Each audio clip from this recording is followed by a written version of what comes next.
이 장려금에 대한 궁금한 사항을 해결하지 못하신 경우에는요, 이 영상에 궁금한 사항을 댓글로 남겨주시기 바라겠습니다.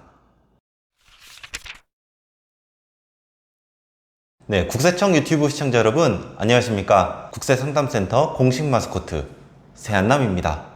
네, 지난 시간에 이어서 이 장려금에 대한 궁금증을 해결하는 시간이죠. 네, 3차 댓글 답변 바로 시작해 보겠습니다.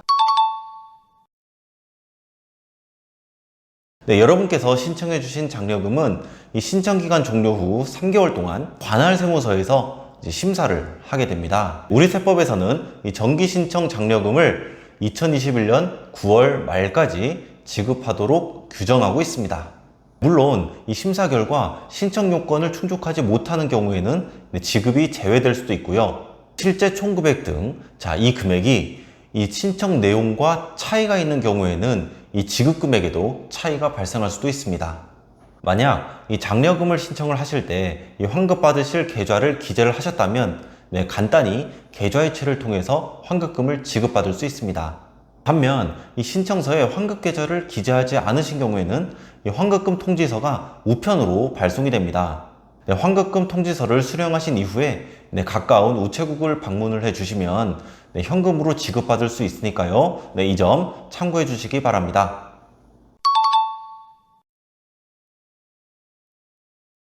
신청기간인 5월 중에는 ARS 1544-9944 그리고 손택스, 국세청 홈택스에서 이 장려금 신청하기 이 화면에서 직접 계좌를 변경할 수 있습니다. 다만 이 신청기간이 경과한 이후에는 이 국세청 홈택스에서 계좌 변경 신고서를 제출해 주시거나 관할세무서에 복지계좌 변경 신고서를 제출해 주시면 되겠습니다. 그럼 이 국세청 홈택스에서 계좌 변경 신고서를 제출하는 방법 한번 알아볼까요? 네, 국세청 홈택스에 접속하셔서 상단의 신청 제출 그리고 좌측 하단에 일반 세무서류 신청을 클릭하시면 이러한 화면이 뜨는데요. 여기에서 민원명 찾기에 근로장려금이라고 검색하시면 아래의 목록이 뜹니다. 이 중 근로장려금 및 자녀장려금용 계좌개설 변경 철회 신고서의 인터넷 신청을 클릭하시고요. 이 부분에서 구분에 계좌개설 변경을 체크를 해주시고 아래에 장려금을 받으실 계좌의 은행과 계좌번호를 입력해 주시면 되겠습니다. 또 아래로 내려보시면 첨부서류 칸이 있는데요. 여기에는 통장 사본을 사진이나 파일로 변환시켜서 파일을 첨부를 해주시고 신청하기 버튼을 클릭하시면 신청이 완료되니까요. 이 점 참고해 주세요. 올해 다시 신청하셔야 됩니다. 작년에 2019년 소득과 재산 기준으로 이 장려금을 신청해서 지급받았다 하더라도 올해 신청하는 이 장려금은 2020년 소득과 재산 기준으로 판정을 하기 때문에 소득과 재산의 내역이 달라질 수가 있겠죠. 그래서 작년에 지급받았다 하더라도 자동으로 신청되는 것이 아니라 새로 다시 신청을 하셔야 됩니다. 따라서 이 5월 31일까지 장려금 신청 기간이니까요. 꼭 잊지 마시고 신청 기간 내에 신청해 주시기 바라겠습니다. 한 가구 내에서 이 둘 이상의 거주자가 이 장려금을 신청한 때에는 그 모두에게 장려금을 지급할 수는 없습니다. 따라서 이 부모님과 함께 거주하고 있는 경우에는요, 부모님과 동일 세대를 구성하고 있기 때문에 팔레트님과 부모님 중 한 사람만 장려금을 신청해서 지급받을 수 있습니다.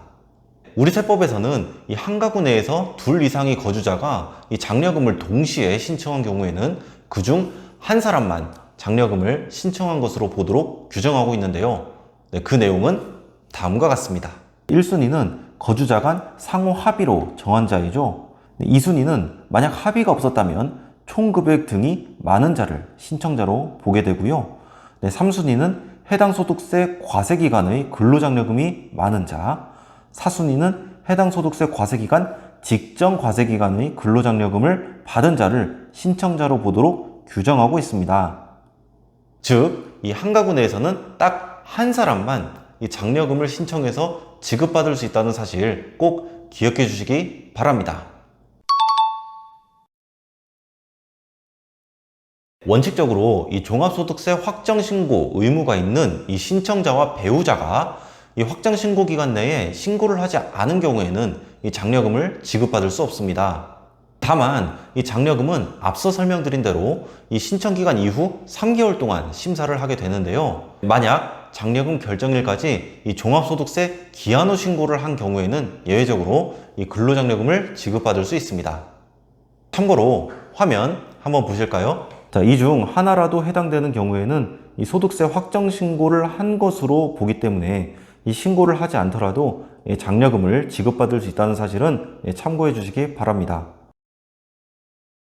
네, 상담을 하다 보면 주로 이 종합소득세 신고를 놓치시는 분들의 유형이 이 대표적으로 3.3%로 이 원천 징수되는 인적용역 사업소득이 발생한 분들입니다. 혹시 내가 받은 소득이 이 3.3%로 원천 징수되어서 이 인적용역 사업소득으로 국세청에 신고가 되었는지 여부를 한번 확인을 해 주시고요. 만약 이에 해당이 된다면 반드시 종합소득세 신고를 하셔야만 이 장려금도 같이 지급받으실 수가 있습니다. 네, 이에 해당되는지 여부는 이 국세청 홈택스에 접속하셔서 로그인을 하시고요. 마이 홈택스 그리고 연말정산, 장려금, 학자금에서 지급명세서 등 제출 내역을 클릭하시면 확인이 가능하다는 점 알려드립니다.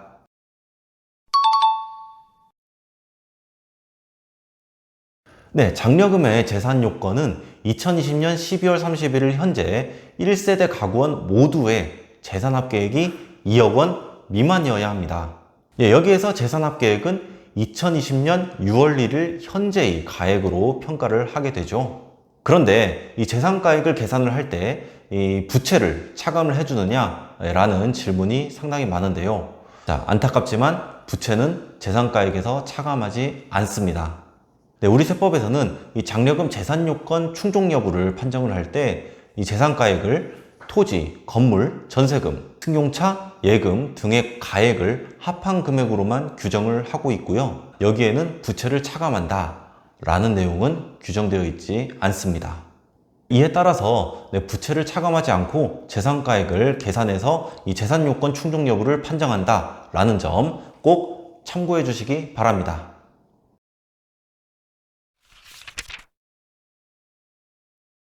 이번 시간에도 이 장려금에 대한 궁금증을 해결해보는 시간 가져보았는데요. 네, 더욱 유익한 내용을 가지고 여러분께 찾아뵐 것을 약속드리면서 이번 영상은 여기에서 마치도록 하겠습니다. 네, 여러분 안녕히 계세요.